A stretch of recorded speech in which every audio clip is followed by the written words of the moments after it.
Buenas tardes, mi nombre es Iván Morales González, traumatólogo del Hospital General Universitario Rafael Méndez en Lorca, y a continuación vamos a hablar sobre el resumen del tema 28, osteomielitis aguda y crónica.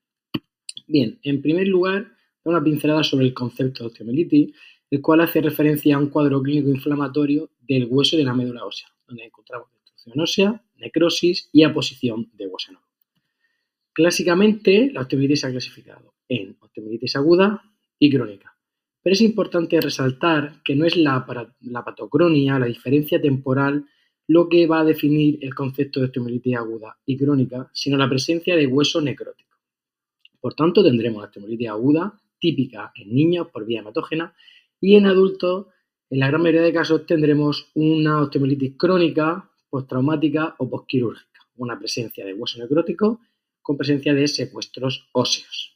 Vamos a hablar en primer lugar de esta osteomielitis aguda hematógena típica de niños menores de 16 años, más frecuente en varones, donde la infección llega al hueso a través de la sangre, por vía hematógena.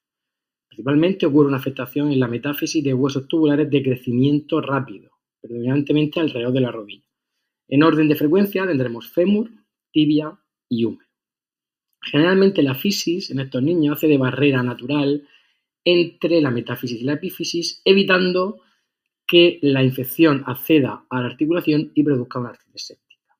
Sin embargo, es muy importante tener en cuenta que en niños menores de 2 años existen unos vasos fisarios que van a actuar como comunicaciones, túneles entre la metáfisis y la epífisis, llegando a producir una artritis séptica. Por ello, en cualquier niño menor de 2 años con una artritis séptica es importante descartar que no tenga una osteomielitis aguda hematógena de base y tratarla. En cuanto a los patógenos, el estafilococo aureus es el más frecuente, excepto en un rango de edad entre los 6 meses y 4 años, donde la Klebsiella kingae toma un papel protagonista. La clínica de estos niños fundamentalmente va a ser de dolor. Podemos encontrar inflamación o limitación funcional de la extremidad y en algunos casos fiebre. Decimos en algunos casos porque tan solo el 40 o 50% de los niños presentan fiebre. Muy importante el pedir hemocultivos, porque puede ser nuestra única oportunidad de filiar el patógeno y de poder dar un tratamiento antibiótico dirigido. En cuanto a las pruebas complementarias, aparte de la analítica, se pedir radiografía, las cuales son normales, sobre todo en fases iniciales de la enfermedad, y la resonancia magnética suele ser de elección. El tratamiento de esta osteomielitis aguda es tratamiento médico, con antibiótico dirigido al patógeno que produce la infección y llegan a tener una tasa de éxito en torno al 90%. Pasaremos ahora a hablar de osteomielitis crónica, donde encontramos un tejido óseo infectado, necrótico, generalmente rodeado de tejidos blandos comprometidos, de unas partes blandas no óptimas. Esto va a ser muy importante en el contexto de estas infecciones. En cuanto a la clasificación, se suele utilizar en hueso largo la de Cierney y Mader, en la cual encontramos dos clases. Nos hablan de clase fisiológica y de clase anatómica. La clase fisiológica nos habla del estado general del paciente, qué estado está el paciente, cómo tenemos al paciente. 3 tipos: el tipo A, un buen estado general del paciente; un tipo B, donde tenemos algún tipo de patología que hay que resolver para llevar al paciente al estadio A y poder tratarlo, que puede ser bien patología local, como una afectación de partes blandas, que sería un estadio BL, o una patología sistémica, una enfermedad que afecta al paciente, la cual sería una afectación BS. Y luego tenemos el tipo C, donde el estado general del paciente es tan malo que la cirugía sería peor que la propia enfermedad. En cuanto a las clases anatómicas, encontramos 4 tipos que nos hablan de la afectación de este hueso por la infección. El tipo 1, endomedular, básicamente hay una afectación endostal. En el tipo 2, superficial, se afecta a la superficie del hueso, generalmente afectando a partes blandas y a piel. La tipo 3, localizada, ya hay un secuestro cortical de espesor total, se produce en cavitaciones, pero no hay inestabilidad ósea, ni antes ni después del depilamiento. Y la tipo 4 sería la difusa, donde sí que encontramos una afectación permeativa, y la diferencia fundamental con el tipo 3 será la inestabilidad ósea que encontramos, sea previa o post-quirúrgica. La combinación de estas clases anatómicas y fisiológicas nos dan 12 estadios, del 1A hasta el 4C. En cuanto al diagnóstico, básicamente es un diagnóstico clínico. Tenemos ciertos criterios confirmatorios, como puede ser la presencia de fístulas, de pus o de exposición ósea de material de osteosíntesis. También 2 o más cultivos para un patógeno idéntico nos darían la confirmación de una osteomielitis crónica, así como una etiología positiva para la infección.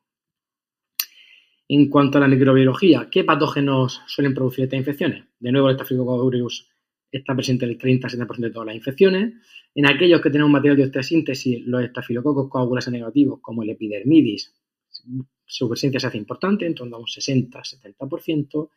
Y en aquellas infecciones con compromiso de partes blandas solemos tener infecciones polimicrobianas. Es muy importante resaltar que hasta un 15-20% de estas osteomelitis crónicas tienen cultivos negativos.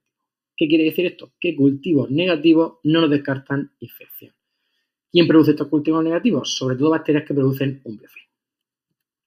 Bien, y por último vamos a dar unas pinceladas sobre el tratamiento de la osteomelitis crónica. Lo más importante a resaltar es que necesitamos un abordaje multidisciplinar. Necesitamos una sección de traumatología que esté dedicado a infecciones.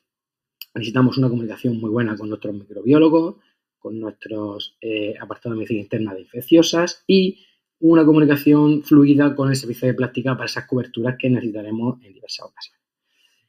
Tenemos diversos pilares, aquí en la tabla los podemos ver. Un diagnóstico microbiológico es esencial, tener unos cultivos, sacar el patógeno y ver su resistencia, sensibilidad a antibióticos. Por ello es importante que el paciente no tome antibiótico previamente y si lo toma, suspenderlo unas 3 semanas antes de la cirugía para poder coger cultivo en las condiciones más óptimas. El depredamiento radical es muy importante, tiene que ser un depredamiento muy agresivo, hasta tejido sano, un depredamiento tumoral, sin miedo a tenerlo un compromiso de parte blanda, porque para ello tendremos luego los compañeros de cirugía plástica que nos realicen las coberturas. Debemos aportar una estabilidad ósea, debemos obliterar espacios muertos, también a resaltar este apartado, porque estos espacios muertos se llenarán de hematoma, lo cual nos produce un caldo de cultivo perfecto para infecciones. ¿Cómo podemos obliterar estos espacios muertos? Bien, podemos utilizar en cirugía en 2 tiempos espaciadores conformados de antibiótico, de cemento con antibiótico. Utilizaremos nuestro medio generalmente gentamicina y vancomicina, lo cual nos cubre el 90% de las infecciones. Y en cirugías en un tiempo utilizaremos sustitutivo óseo como alternativa al cemento, también impregnado de antibiótico, que se irán resolviendo poco a poco. Necesitaremos también un tratamiento antibiótico dirigido, vía sistémica y una optimización de partes blandas. Las partes blandas nos deben cubrir nuestros defectos, nuestras infecciones. Tenemos que tener a unos cirujanos plásticos especializados en cobertura, que nos hagan colgajos locales o bien colgajos vascularizados. Realizaremos una correcta reconstrucción ósea y tendremos a nuestra disposición un servicio de rehabilitación para una fisioterapia dirigida y adecuada a cada paciente. Muy bien, muchas gracias a todos.